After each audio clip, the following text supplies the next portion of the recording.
Welcome to dark matter. इतिहास की सबसे खतरनाक गलतियां अज्ञानता से नहीं हुईं, वे हुईं पूर्ण विश्वास से। हर युग में कुछ लोग ऐसे रहे हैं जिन्हें पूरा यकीन था कि वे सही हैं। उन्हें पूरा यकीन था कि उनका फैसला न्यायपूर्ण है। उन्हें पूरा यकीन था कि उनका निष्कर्ष अंतिम सत्य है। और शायद यही इंसानी दिमाग की सबसे बड़ी विडंबना है।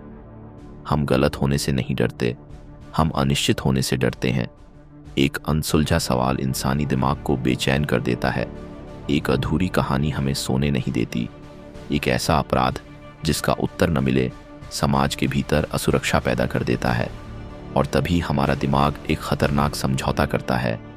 वह सत्य की खोज छोड़ देता है और निश्चितता की तलाश शुरू कर देता है, क्योंकि सत्य जटिल हो सकता है लेकिन निश्चितता आराम देती है। कल्पना कीजिए, एक भयानक अपराध हुआ है, समाचार चैनल चीख रहे हैं, लोग गुस्से में हैं, सोशल मीडिया न्याय की मांग कर रहा है, हर व्यक्ति एक ही सवाल पूछ रहा है, कौन जिम्मेदार है? लेकिन बहुत कम लोग दूसरा सवाल पूछते हैं, क्या हम पूरी तरह निश्चित हैं? क्योंकि जैसे ही समाज को एक चेहरा मिल जाता है, एक नाम मिल जाता है, एक आरोपी मिल जाता है, दिमाग राहत महसूस करता है। अचानक सारी बेचैनी कम होने लगती है। अब कहानी का खलनायक मौजूद है, अब कहानी पूरी लगने लगती है। और यही वह क्षण है जहां इंसानी मनोविज्ञान सबसे कमज़ोर हो जाता है। मनोवैज्ञानिक इसे कॉग्निटिव क्लोजर कहते हैं, यानी किसी भी कीमत पर एक निष्कर्ष तक पहुंचने की इच्छा। हम उत्तर चाहते हैं, चाहे वह उत्तर सही हो या गलत। हम निष्कर्ष चाहते हैं, चाहे उसके पीछे कितनी भी अनिश्चितता छिपी हो, क्योंकि हमारा दिमाग अनिश्चितता को दर्द की तरह महसूस करता है। यही कारण है कि अफवाहें इतनी तेजी से फैलती हैं। यही कारण है कि षड्यंत्र सिद्धांत इतने लोकप्रिय होते हैं। यही कारण है कि भीड़ अक्सर सबूतों से पहले फैसला सुना देती है, क्योंकि भीड़ सत्य की भूखी नहीं होती, भीड़ निश्चितता की भूखी होती है। और जब हजारों लोग एक ही निष्कर्ष पर पहुंच जाते हैं, तो वह निष्कर्ष सच जैसा महसूस होने लगता है, भले ही वह सच न हो। यहीं से कन्फर्मेशन बायस जन्म लेता है।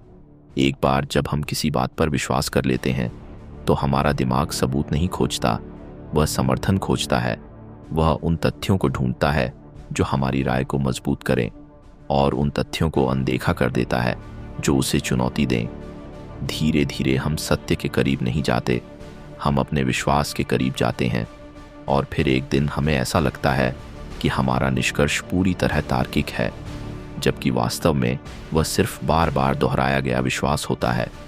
इसीलिए इतिहास में कई बार निर्दोष लोगों को दोषी माना गया, इसीलिए कई बार दोषी लोग नायक बन गए, इसीलिए भीड़ ने संतों को अपराधी कहा और अपराधियों को मसीहा। समस्या यह नहीं थी कि लोग बुरे थे, समस्या यह थी कि लोग निश्चित थे। निश्चितता एक नशे की तरह होती है, वह हमें आत्मविश्वास देती है, वह हमें शक्ति देती है, लेकिन वह हमसे एक चीज़ छीन लेती है, सवाल पूछने की क्षमता। जिस दिन इंसान सवाल पूछना बंद कर देता है, उसी दिन उसका विकास रुक जाता है, क्योंकि हर खोज की शुरुआत संदेह से हुई है। हर वैज्ञानिक क्रांति एक सवाल से शुरू हुई थी। हर महान विचार ने किसी स्थापित सत्य को चुनौती दी थी। लेकिन समाज अक्सर संदेह से डरता है, क्योंकि संदेह व्यवस्था को अस्थिर करता है, सवाल जवाबों को कमज़ोर करते हैं, और अनिश्चितता लोगों को असहज बनाती है। लेकिन शायद यही असहजता हमारी सबसे बड़ी सुरक्षा भी है, क्योंकि एक ऐसा समाज जो कभी सवाल नहीं पूछता, वह धीरे धीरे विश्वास का कैदी बन जाता है।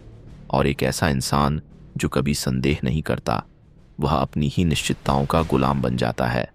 इसलिए अगली बार जब आपको किसी विषय पर पूरा विश्वास हो, एक पल के लिए रुकिए, खुद से पूछिए, क्या मैं सही हूँ, या मुझे सिर्फ सही महसूस हो रहा है?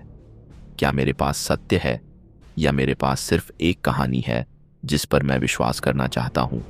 क्योंकि कई बार सबसे बहादुर इंसान वह नहीं होता जो कहे कि मैं सही हूँ। सबसे बहादुर इंसान वह होता है जो कहे, शायद मैं गलत भी हो सकता हूँ, और शायद